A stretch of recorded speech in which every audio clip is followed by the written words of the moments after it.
Introduction.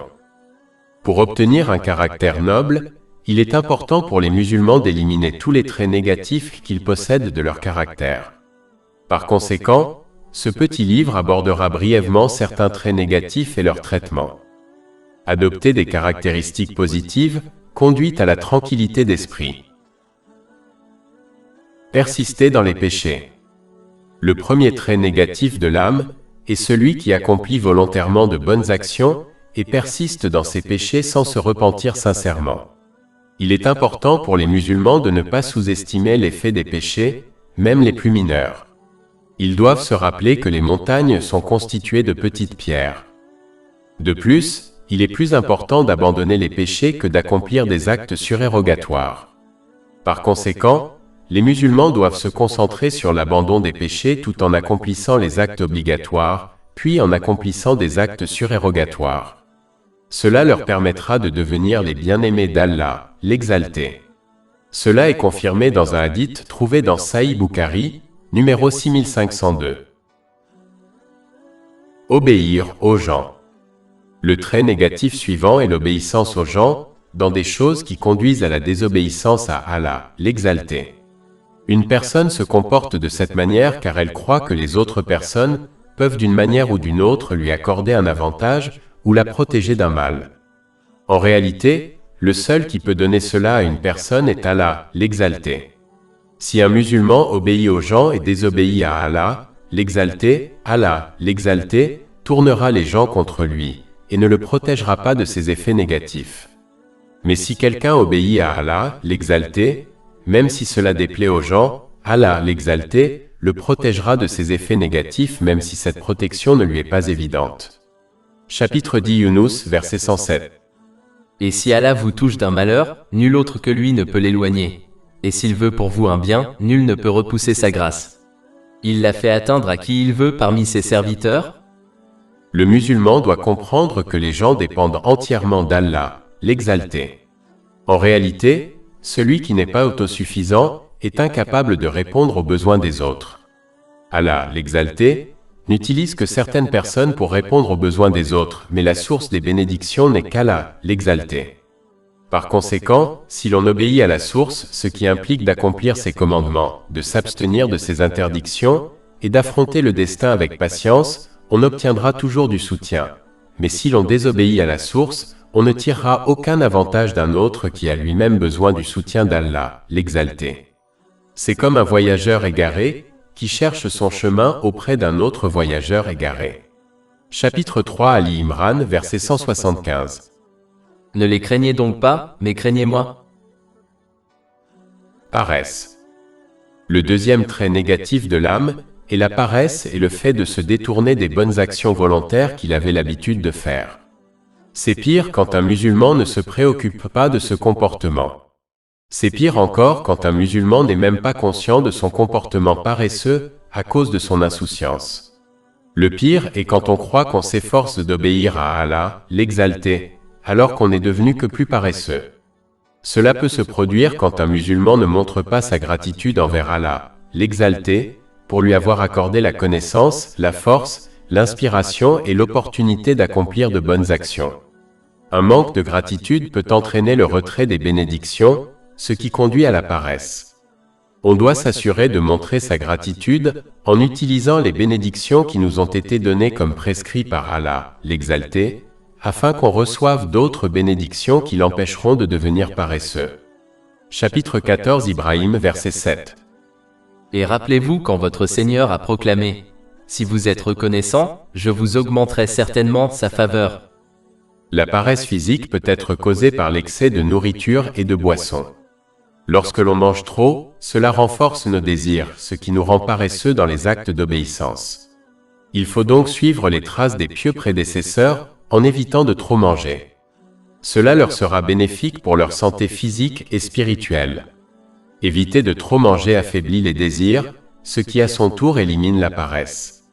En fait, si un musulman suit le conseil du saint prophète Muhammad, paix et bénédiction d'Allah sur lui, trouvé dans Jami at-Tirmidhi, numéro 2380, cela évitera la paresse et le protégera de nombreuses maladies du corps. Il s'agit de diviser L'(estomac) en 3 parties. Une partie doit être remplie de nourriture, un tiers d'eau et le tiers restant doit être laissé vide. Cela peut être réalisé en s'arrêtant de manger ou de boire avant d'avoir atteint leur satiété. La paresse d'une personne peut également être guérie en se rappelant constamment à quel point son temps est limité. Si l'on n'utilise pas son temps, on quittera ce monde les mains vides et avec beaucoup de regrets. Cette pensée peut inciter quelqu'un à cesser d'être paresseux et à s'efforcer d'accomplir de bonnes actions. La joie dans l'obéissance. Un autre trait négatif de l'âme est le fait d'accomplir des devoirs religieux sans y trouver de joie. Cela ne signifie pas qu'une personne ne ressent aucune difficulté, car certains devoirs physiques, comme le jeûne, peuvent être difficiles. Cela signifie qu'après avoir accompli l'acte, elle ne se sent pas heureuse du fait qu'on lui ait donné la force de l'accomplir. Cela peut être dû à un manque de sincérité dans l'intention. Par conséquent, les musulmans doivent s'efforcer non seulement d'accomplir de bonnes actions, mais surtout de les accomplir avec la bonne intention, à savoir pour plaire à Allah, l'exalté. Vœu pieux. Un autre trait négatif de l'âme est celui qui espère le salut même s'il n'obéit pas à Allah, l'exalté. Cela implique d'accomplir ses commandements, de s'abstenir de ses interdictions et d'affronter le destin avec patience. Il ne s'agit pas d'espérer la miséricorde d'Allah, l'exalté, mais de prendre ses désirs pour des réalités. Le véritable espoir consiste à utiliser la force que nous a accordée Allah, l'exalté, pour lutter dans son obéissance, puis à espérer qu'Allah, l'exalté, accepte nos efforts. Le désir irréaliste consiste à ne faire aucun effort ou un effort minimal pour obéir à Allah, l'exalté, puis à espérer qu'Allah, l'exalté, nous sauve. C'est comme le fermier qui ne plante pas de graines ou n'arrose pas ses champs et espère quand même obtenir une grande récolte. Rejeter la vérité. L'un des défauts de l'âme est qu'elle ne préfère pas la vérité lorsqu'elle contredit ses désirs. Cela peut empirer lorsqu'une personne poursuit tous ses désirs, en particulier ceux qui sont illicites. Un musulman doit donc poursuivre uniquement les désirs licites et faire de son mieux pour éviter les désirs inutiles, car cela peut le faire tomber amoureux de ses désirs. Cet amour l'empêchera d'accepter la vérité lorsqu'elle lui sera présentée si elle contredit ses désirs tant aimés. Un musulman doit toujours accepter et agir selon la vérité, sans prêter aucune attention à ses propres opinions ou sentiments. Mauvaise pensée. Un autre trait négatif de l'âme est que l'homme aime penser à des choses qui ne sont pas louables en islam. Cela se produit lorsqu'il ne se rend pas compte qu'Allah, l'exalté, observe ses pensées intérieures tout comme il observe ses actions extérieures. Chapitre 50 Kaf, verset 16. Et nous avons déjà créé l'homme, et savons ce que son âme lui murmure. Cette mentalité est dangereuse car elle encourage à agir selon ses pensées, ce qui peut conduire au péché. En fait, le début du péché est la mauvaise idée. Si un musulman ne la bloque pas en la détestant, elle deviendra résistante. Si un musulman n'y résiste pas, elle devient des murmures. Si ces murmures ne sont pas contrôlés par la discipline, ils mèneront à l'action. Le musulman doit être vigilant quant à la vision divine, en se rappelant constamment du regard omniprésent d'Allah, le Très-Haut. Il doit occuper son temps en accomplissant des actes vertueux ou licites. Observer les défauts des autres. Un autre trait négatif de l'âme est lorsqu'on est tellement occupé à évaluer les défauts des autres qu'on devient indifférent à ses propres défauts.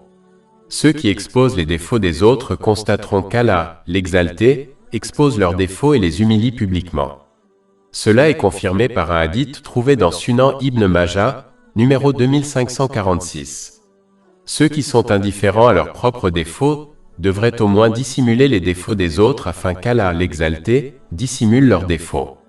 Plus important encore, un musulman doit réfléchir à son caractère et s'efforcer d'éliminer ses traits négatifs en acquérant la connaissance islamique et en agissant en conséquence. Apitoiement sur soi-même. Parmi les traits négatifs de l'âme, il y a l'apitoiement sur soi-même. Cela peut conduire à d'autres traits négatifs comme l'ingratitude. Il est important pour un musulman de toujours se souvenir des innombrables bienfaits d'Allah, l'exalté qu'il possède. La réalité de comprendre que perdre une bénédiction et en posséder encore d'innombrables autres, est quelque chose pour laquelle tous les musulmans devraient être reconnaissants. Chapitre 16 en Al, verset 18. Et si vous comptiez les bienfaits d'Allah, vous ne saurez les énumérer. Hypocrisie. Le trait négatif suivant de l'âme est d'être préoccupé par les choses extérieures, comme l'humilité extérieure sans qu'elle soit présente dans le cœur.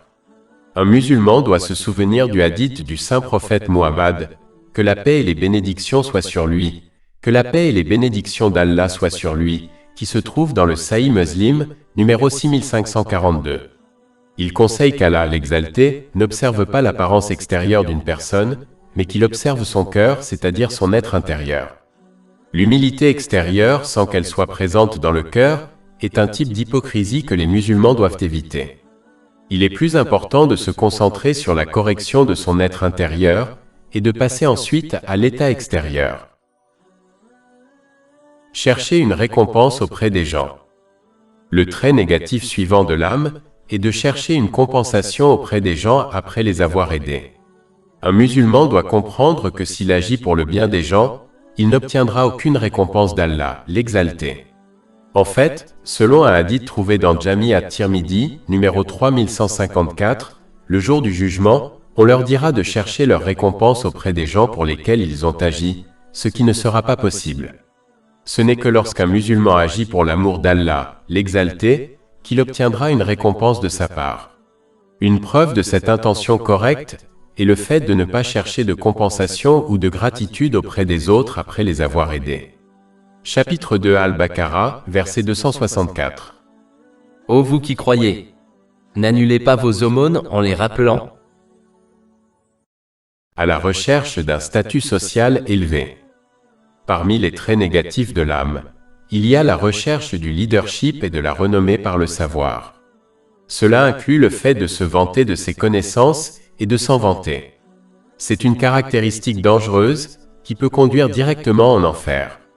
Cela est confirmé par un hadith trouvé dans Sunan Ibn Majah, numéro 259. On peut remédier à cela en comprenant que chaque once de connaissance ou toute autre bénédiction que l'on possède nous a été accordée par nul autre qu'Allah, l'exalté. Ainsi, au lieu de se vanter, on devrait s'employer à remercier Allah, l'exalté, de nous avoir protégés de l'ignorance. En fait, celui qui se vante de son savoir est en fait un ignorant, car le savoir bénéfique rend l'individu plus humble et plus craintif envers Allah, l'exalté. Chapitre 35 Fatir, verset 28. Parmi ses serviteurs, seuls craignent Allah ceux qui ont le savoir. Parler excessivement. Un autre trait négatif de l'âme est le fait de parler trop souvent. Cela est dû au désir d'attirer l'attention des gens ou au fait de ne pas comprendre le risque de prononcer des paroles vaines et mauvaises. Le musulman doit être conscient que ces paroles sont enregistrées et qu'il en sera tenu responsable. Chapitre 50 Kaf, verset 18. Il, c'est-à-dire l'homme, ne prononce aucune parole sans qu'avec lui se trouve un observateur prêt à l'enregistrer.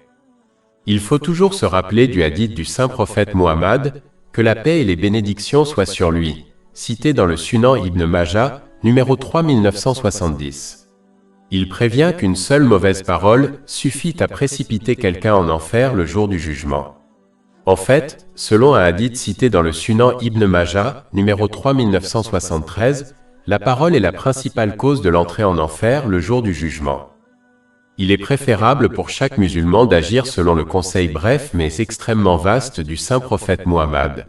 Que la paix et les bénédictions soient sur lui, que l'on trouve dans le Sahih de Bukhari, numéro 6018.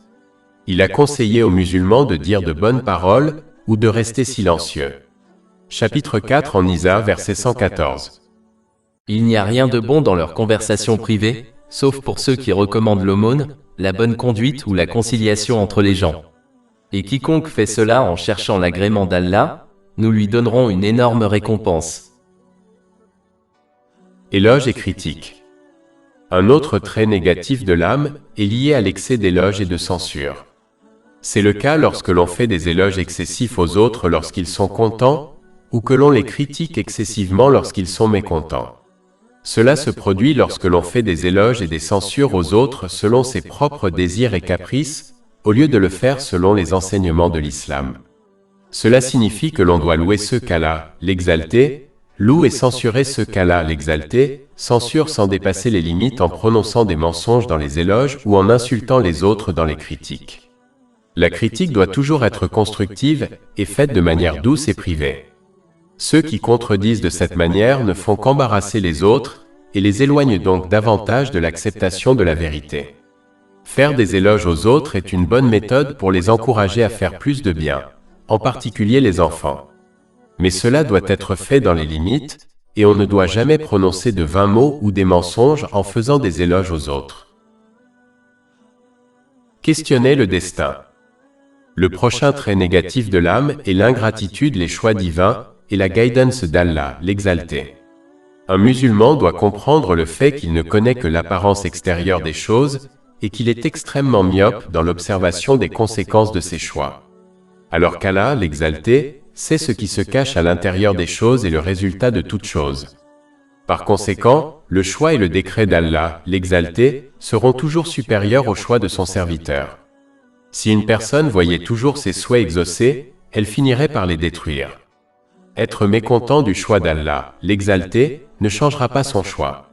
Cela ne fera qu'entraîner la colère d'Allah, l'exalté. Il est donc préférable d'accepter le choix d'Allah, l'exalté, car il mène toujours au bien même si une personne ne voit pas la sagesse. Derrière le décret. Chapitre 2 Al-Baqarah, verset 216. Mais il se peut que vous haïssiez une chose et qu'elle soit un bien pour vous. Il se peut que vous aimiez une chose et qu'elle soit un mal pour vous. Et Allah sait, tandis que vous ne savez pas. Préoccupation mondaine. Un autre trait négatif de l'âme est de trop s'absorber dans les choses et les affaires de ce monde. Si cela va au-delà de ses besoins, cela détournera l'âme de la préparation pour l'au-delà qui implique d'accomplir les commandements d'Allah, l'exalté, de s'abstenir de ses interdictions et d'affronter le destin avec patience. Un musulman doit donc s'occuper de prendre du monde matériel afin de remplir ses besoins et ses responsabilités sans excès, extravagance ou gaspillage. Et ensuite, il doit se concentrer sur la préparation de l'au-delà. Quiconque dépasse cette limite contredit le conseil du saint prophète Muhammad, que la paix et les bénédictions soient sur lui, qui se trouve dans Sunan Ibn Majah numéro 3976. Il a conseillé aux musulmans de ne pas rendre son islam excellent, tant qu'il n'évite pas les choses qui sont de nature à nuire à son islam. Qui ne les concerne pas. Le monde matériel, au-delà de ses besoins et de ses responsabilités, ne les concerne pas. Se montrer. Parmi les traits négatifs de l'âme, il y a le fait de montrer ses bonnes actions aux gens. Les musulmans doivent comprendre que s'ils agissent pour le bien des gens, ils n'obtiendront aucune récompense des apostrophes Allah, l'exalté, dans ce monde ou dans l'autre. En fait, selon le hadith trouvé dans Sunan Ibn Majah, numéro 4203, ces personnes seront invitées au jour du jugement à chercher leur récompense auprès des personnes pour lesquelles elles ont agi, ce qui ne sera pas possible. En réalité, plaire aux gens tout en désobéissant à Allah, l'exalté, est tout simplement stupide car les gens ne pourront pas les protéger d'Allah, l'exalté. Alors que si l'on obéit à Allah, l'exalté, le mécontentement des gens ne sera pas au rendez-vous, ne les affectera pas dans ce monde ou dans le prochain même si cette protection divine ne leur est pas évidente. Avidité. Un autre trait négatif de l'âme est l'avidité extrême envers les choses de ce monde. Cela conduit à consacrer trop d'efforts à l'obtention des choses de ce monde, ce qui conduit à négliger la préparation pour l'au-delà éternel. De plus, l'avidité extrême conduit souvent une personne à acquérir des choses de ce monde de manière illicite. Cette attitude peut rendre une personne aisée pauvre en raison de son besoin constant. Un musulman ne doit donc pas s'asservir aux choses de ce monde, alors qu'il ne devrait être que l'esclave d'Allah, l'exalté. Une personne ne recevra que ce qui lui a été attribué plus de 50 000 ans avant la création des cieux et de la terre. Cela est confirmé par un hadith trouvé dans Sahih Muslim, numéro 6748. Cette répartition ne changera pas, quelle que soit la cupidité d'une personne. Un musulman doit donc s'efforcer de remplir ses besoins et ses responsabilités dans ce monde, selon les enseignements de l'islam sans gaspillage, extravagance et excès, et consacrer le reste de ses efforts à la préparation de l'au-delà. Admiration de soi. Un autre trait négatif de l'âme est de considérer ses propres bonnes actions comme bonnes, tout en méprisant les efforts et les bonnes actions des autres. Un musulman doit comprendre que toute bonne chose qu'il possède ou toute bonne action qu'il accomplit n'est possible que grâce à la miséricorde d'Allah, l'Exalté, sous forme d'inspiration, de connaissance, de force et d'opportunité d'accomplir la bonne action. Par conséquent, il doit rester reconnaissant envers Allah, l'Exalté, au lieu de mépriser les actions des autres, car cette miséricorde peut facilement être transférée aux autres. En outre, l'homme doit garder à l'esprit que l'issue de sa vie ou de celle des autres lui est inconnue. Il se peut qu'il meure alors qu'Allah, l'Exalté, est en colère contre lui, et que celui qu'il méprise quitte ce monde alors qu'Allah, l'Exalté, est satisfait de lui. Par conséquent, il ne doit pas s'enorgueillir de ce qu'il possède ou de ce qu'il fait, mais plutôt se réfugier auprès d'Allah, l'Exalté, contre une fin mauvaise en lui obéissant sincèrement, ce qui implique d'accomplir les commandements d'Allah, l'Exalté, de s'abstenir de ses interdictions et d'affronter le destin avec patience. Colère. Un autre trait négatif de l'âme est lorsqu'on se met en colère pour soi-même selon ses propres désirs. Un musulman ne doit se mettre en colère que pour Allah, l'Exalté. C'est le cas lorsqu'on se met en colère uniquement lorsque les commandements d'Allah, l'Exalté, sont violés. Mais même dans des cas comme celui-ci, leur réponse doit rester dans les limites de l'islam. Si ce n'est pas le cas, cela prouve que leur colère n'est pas pour Allah, l'Exalté. C'était la condition du saint prophète Muhammad, que la paix et les bénédictions soient sur lui, qui ne s'est jamais vengé pour lui-même, mais s'est seulement mis en colère pour Allah, l'Exalté. Cela est confirmé dans un hadith trouvé dans Sahih Bukhari, numéro 3560. Le stress lié à la fourniture. Le trait négatif suivant de l'âme est l'extrême inquiétude quant à sa subsistance garantie et le manque d'intérêt pour ce qui lui a été ordonné de faire, à savoir les devoirs obligatoires. Lorsque cette inquiétude devient extrême, elle peut conduire l'individu à rechercher la subsistance par des moyens illicites. Le musulman doit garder à l'esprit qu'Allah, l'Exalté, est celui qui l'a créé et qui a garanti de subvenir à ses besoins. De la même manière qu'il ne doute pas qu'il l'a créé, il ne doit pas douter qu'il soit le seul à subvenir à ses besoins. Chapitre 30 à Roum, verset 40. C'est Allah qui vous a créé, puis qui vous a pourvu. En réalité, Allah, le Très-Haut, a attribué à chaque créature la subsistance plus de 50 000 ans avant la création des cieux et de la terre. Cela est confirmé par un hadith trouvé dans le Sahih Muslim, numéro 6748. Comment peut-on ne pas recevoir quelque chose qui leur a été attribué il y a si longtemps? Un cœur spirituel dur. Le trait négatif suivant de l'âme est celui qui commet souvent des péchés sans se repentir sincèrement. Selon un hadith trouvé dans Sunan Ibn Majah, numéro 4244, lorsqu'une personne commet un péché, une tache noire se grave sur son cœur spirituel.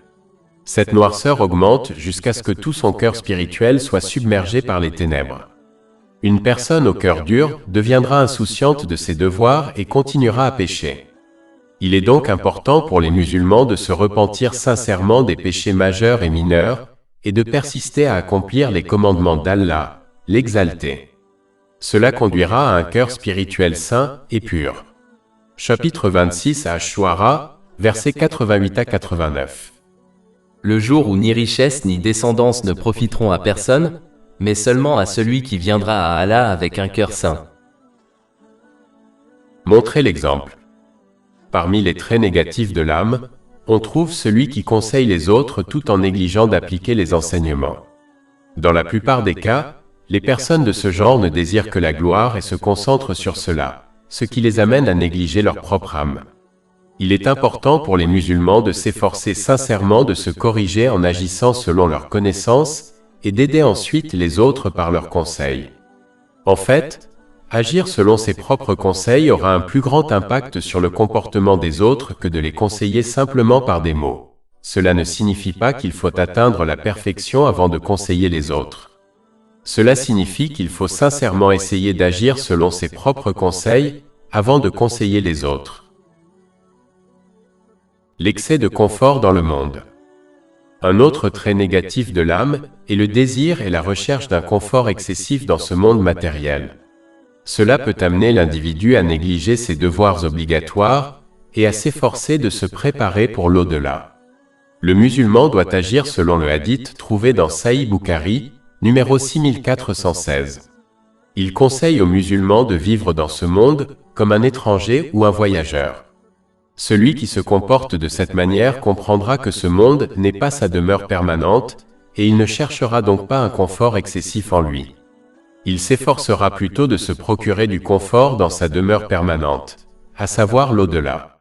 En fait, le saint prophète Mohammed, que la paix et les bénédictions soient sur lui, a averti dans un hadith trouvé dans Sahih Muslim, numéro 7417, que le monde est en réalité une prison pour le croyant.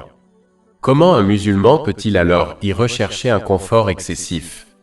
Si l'on vit avec la bonne mentalité, on trouvera du réconfort dans ce monde grâce à la paix de l'esprit, et on se préparera également adéquatement pour le prochain. Réaliser ses désirs. Parmi les défauts de l'âme, il y a le fait de vouloir toujours satisfaire ses désirs. C'est une mentalité dangereuse, car elle peut facilement faire passer l'individu des désirs licites aux désirs illicites.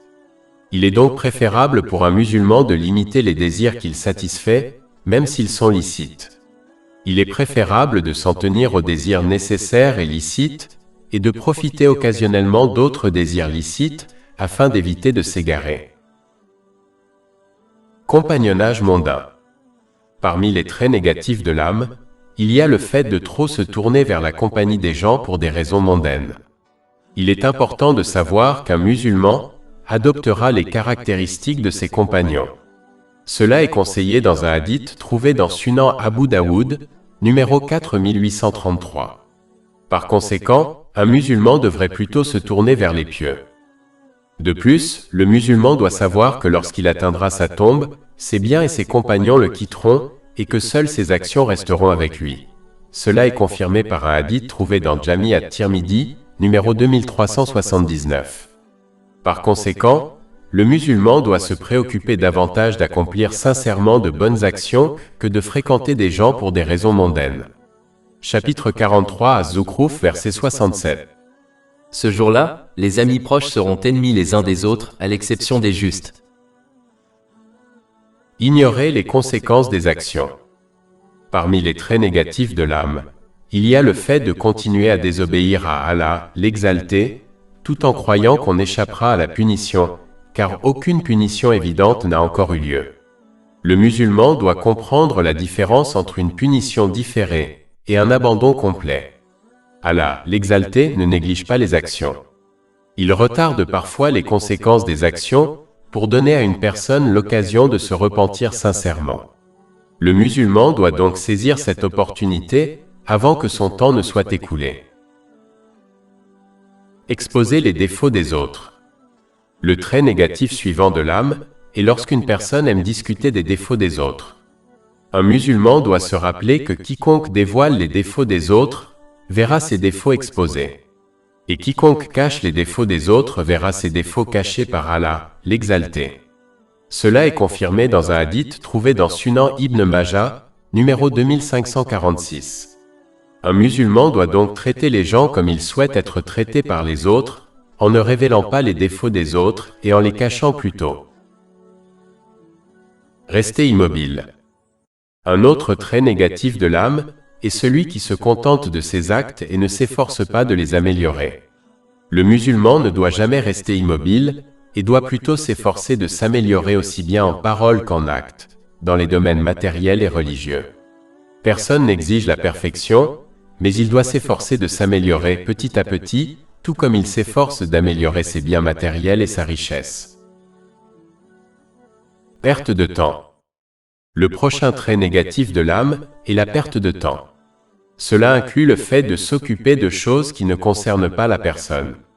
Un musulman doit savoir que le temps est un cadeau précieux qui ne revient pas une fois passé. Le plus grand regret que les gens auront à affronter à leur mort et dans l'au-delà est de ne pas avoir utilisé correctement le temps qui leur a été donné dans ce monde. Un musulman doit donc agir selon le hadith de grande portée du saint prophète Mohammed, que la paix et les bénédictions soient sur lui, trouvé dans Sunan Ibn Majah, numéro 3976. Il conseille qu'une personne ne peut pas rendre son islam excellent tant qu'elle n'évite pas les choses qui ne la concernent pas. Cela inclut la perte de temps dans des activités inutiles. Contrôler la colère. Parmi les traits négatifs de l'âme, il y a le fait de laisser la colère prendre le contrôle de l'âme et de commettre des péchés. Un musulman doit se rappeler qu'agir et parler sous l'effet de la colère ne mène qu'à des regrets et à une punition dans l'au-delà. Il doit changer de position corporelle et se rendre plus inactif afin de contrôler ses actions lorsqu'il est en colère, par exemple en s'asseyant. Cela a été conseillé dans un hadith trouvé dans Sunan Abu Daoud, numéro 4782. Afin de contrôler ses paroles, il doit simplement rester silencieux jusqu'à ce que la colère passe. Cela a été conseillé dans l'Adab al-Mufra de l'imam Bukhari, numéro 245. Les mots prononcés sous l'effet de la colère causent souvent des dommages plus durables que les actions physiques. Discours vain et malveillant. Le trait négatif suivant de l'âme est la parole vaine et mauvaise, comme le mensonge. Le musulman ne doit prononcer que des paroles qui lui sont bénéfiques dans ce monde ou dans l'au-delà. Cela est conseillé dans un hadith trouvé dans Sahih Muslim, numéro 176. Il doit éviter les paroles mauvaises car elles lui causeront du tort, et éviter les paroles qui ne sont ni pécheresses ni bénéfiques, à savoir les paroles vaines, car elles ne feront que lui faire perdre son temps précieux et lui causeront un grand regret au jour du jugement. Le musulman doit se rappeler qu'il suffit d'une seule parole mauvaise pour le faire tomber en enfer le jour du jugement. Cela est confirmé dans un hadith trouvé dans Sunan Ibn Majah, numéro 3970. Avarice. Le trait négatif suivant de l'âme est l'avarice. La cause profonde de ce trait est l'amour excessif du monde matériel. Un musulman doit se rappeler que tout ce qu'il accumule ne sera laissé que pour que d'autres puissent en profiter pendant qu'il en sera tenu responsable. En revanche, tout ce qu'il envoie sous forme de charité témoignera en sa faveur au jour du jugement. De plus, selon le hadith trouvé dans Jami at-Tirmidhi numéro 1961, l'avare est loin d'Allah, l'exalté, loin des gens, loin du paradis, mais proche de l'enfer. Alors que la personne généreuse est proche d'Allah, l'exalté, proche des gens, proche du paradis et loin de l'enfer. Si un musulman s'efforce de consacrer du temps au-delà des devoirs obligatoires pour plaire à Allah, l'exalté, le moins qu'il puisse faire est d'être très généreux pour l'amour d'Allah, l'exalté, en espérant que cette attitude mènera à son salut. Fausse louange. Parmi les défauts de l'âme, il y a le fait de se laisser tromper par les fausses louanges qu'elle reçoit des gens.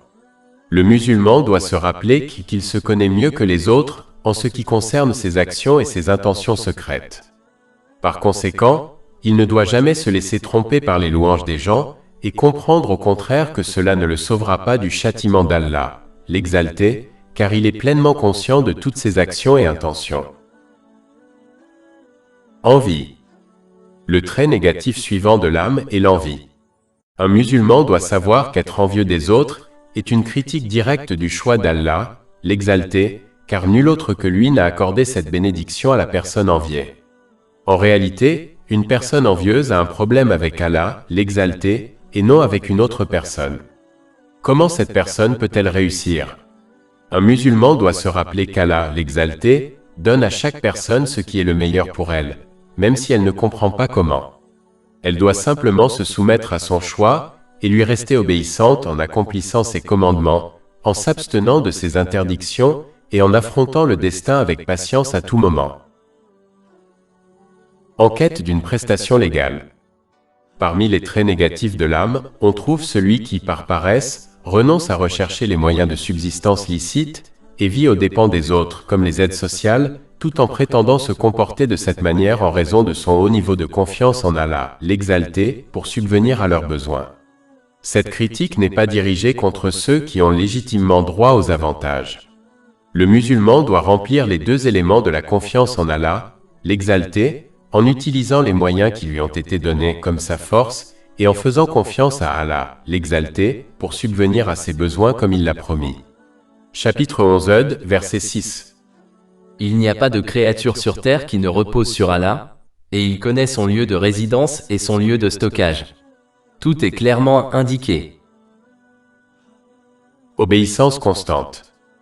Un autre trait négatif de l'âme est celui qui croit posséder un cœur purifié et ne pas avoir besoin de s'efforcer d'obéir à Allah, l'Exalté.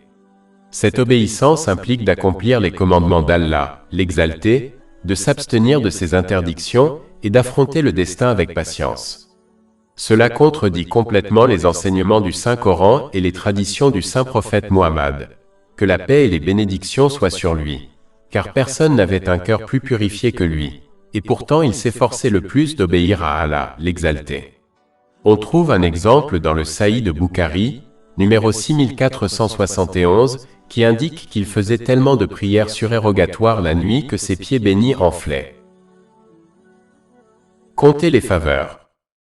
Parmi les traits négatifs de l'âme, figure le fait de compter les faveurs que l'on fait aux autres.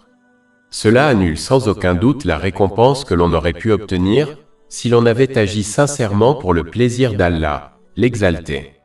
Chapitre 2 Al-Baqarah, verset 264. Ô vous qui croyez! N'annulez pas vos aumônes par des rappels ou des injures. Si quelqu'un agit pour Allah, l'Exalté, il doit chercher sa récompense auprès de lui et de personne d'autre, sinon il repartira les mains vides le jour du jugement. Ceci est mis en garde dans un hadith trouvé dans Jami at-Tirmidhi, numéro 3154. La source de tout ce que l'on donne aux autres est Allah, l'Exalté. Il est le créateur et le véritable propriétaire de chaque bénédiction. Donc une personne ne doit jamais être fière d'aider les autres lorsque la source de l'aide est Allah, l'Exalté seul. S'amuser. Parmi les traits négatifs de l'âme, il y a le désir constant de s'amuser dans le monde. Celui qui est toujours d'humeur à plaisanter n'aimera pas et évitera de discuter et d'agir sur des questions sérieuses comme la préparation à la mort. Cette personne ne parviendra pas à se préparer pour l'au-delà à cause de cette attitude, et par conséquent, elle atteindra le monde suivant les mains vides. Il est acceptable d'être de bonne humeur, mais cela ne doit jamais empêcher de se concentrer sur des questions sérieuses. C'est pourquoi le saint prophète Muhammad, que la paix et les bénédictions soient sur lui, a averti dans un hadith, trouvé dans Jami at-Tirmidhi, numéro 2305, que trop de rire tue le cœur spirituel. Montrer sa gratitude. Un autre trait négatif de l'âme est lorsqu'une personne croit qu'elle a besoin de patience alors qu'en fait, elle devrait montrer sa gratitude envers Allah, l'Exalté. Lorsqu'une personne fait face à une difficulté, elle doit se rappeler les innombrables bénédictions qu'elle possède encore. Et elle doit se rappeler qu'Allah, l'Exalté, décrète seulement le meilleur pour ses serviteurs, même s'il ne voit pas immédiatement la sagesse derrière le choix. Chapitre 2 Al-Baqarah, verset 216. Mais il se peut que vous haïssiez une chose et qu'elle soit un bien pour vous. Il se peut que vous aimiez une chose et qu'elle soit un mal pour vous. Et Allah sait, tandis que vous ne savez pas.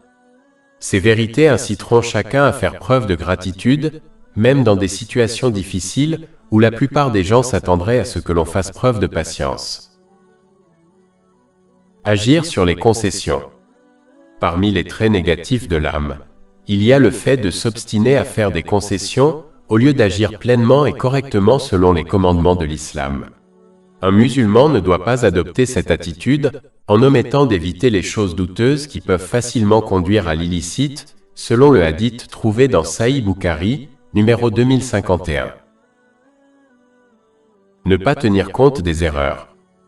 Un autre trait négatif de l'âme est le fait de ne pas tenir compte de ses erreurs et de ses péchés. Si un musulman persiste dans cette attitude, il s'habituera à ses erreurs et à ses péchés, et aura alors beaucoup de mal à s'en repentir sincèrement. Un musulman doit donc s'évaluer constamment et se repentir sincèrement lorsqu'il commet un péché et éviter de le négliger.